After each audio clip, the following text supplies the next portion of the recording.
தென்பழனி மலை மேலே தண்டபாணி கோலத்திலே கண்குளிர கண்டு விட்டால் போதுமே என்றும் கருத்தில் உந்தன் அருள் வடிவம் தோன்றுமே.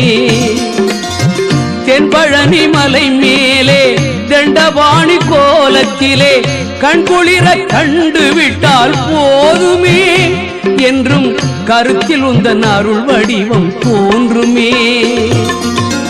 உள்ளத்திலே நீ இருக்க உன்னை நம்பி நான் இருக்க வெள்ளிமலையான் மகனே வேலையா என் வாழ்வு வளம் காண கடைக்கண் பாரையா கடைக்கண் பாரையா.